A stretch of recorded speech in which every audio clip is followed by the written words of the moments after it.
মাগরিবের নামাজের পরে ছোট্ট একটি দোয়া ৭ বার পাঠ করবেন। নবীজি বলেন ৭০টি বিপদ থেকে আল্লাহ পাক তাকে হেফাজত করবে, এবং এই ৭০টি বিপদের মধ্যে সবচেয়ে ছোট্ট বিপদ হলো আল্লাহ পাক তাকে দারিদ্রতা থেকে মুক্তি দান করবেন। আপনি কল্পনা করতে পারেন ৭০টি বিপদের মধ্যে যদি ছোট্ট বিপদ হয় দারিদ্রতা, তাহলে বড় বড় বিপদ কি হতে পারে। আমি এই হাদিসটা পড়ে অবাক হয়েছি। নবীজি সাল্লাল্লাহু আলাইহি ওয়াসাল্লাম বলেন, তিরমিজি শরীফের 3601 নম্বর হাদিসের মধ্যে আল্লাহ রাসূল সাল্লাল্লাহু আলাইহি ওয়াসাল্লাম বর্ণনা করেন, নবীজি সাল্লাল্লাহু আলাইহি ওয়াসাল্লাম বলেন ৭০টি বিপদ থেকে আল্লাহ পাক তাকে হেফাজত করবে, এবং সবচেয়ে ছোট্ট বিপদ হলো তাকে দারিদ্রতা।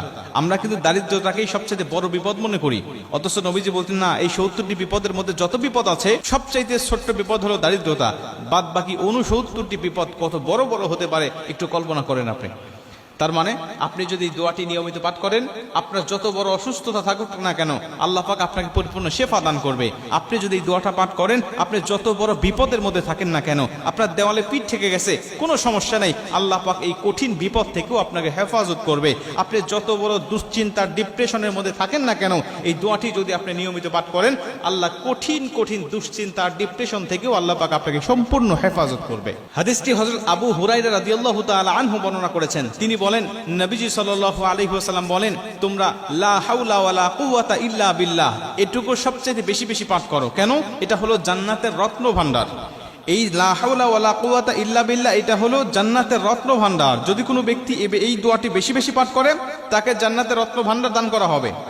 কল্পনা করতে পারেন, জান্নাতের রত্ন ভান্ডারের মালিক যদি আপনি হয়ে যান, তাহলে দুনিয়াতে আপনার কিসের সমস্যা, কিসের দুঃখ, কিসের ব্যথা, কিসের বেদনা? আপনি তো দুনিয়ার জমিনে সবচেয়ে সুখময় শান্তিময় একজন মানুষ।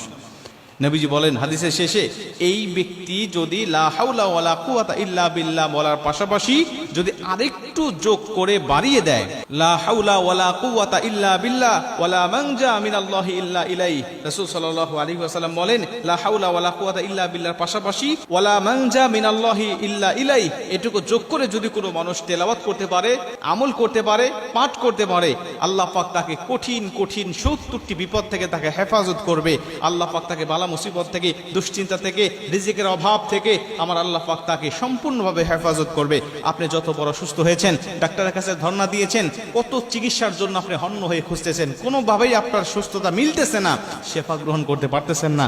আমি বলি, আপনি ফজরের নামাজের পরে, মাগরিবের নামাজের পরে, অথবা ৫ ওয়াক্ত নামাজের পরেই যখনই সুযোগ হবে, যখনই মনে হবে, তখনই আপনি এই দোয়াটা পাঠ করতে থাকেন।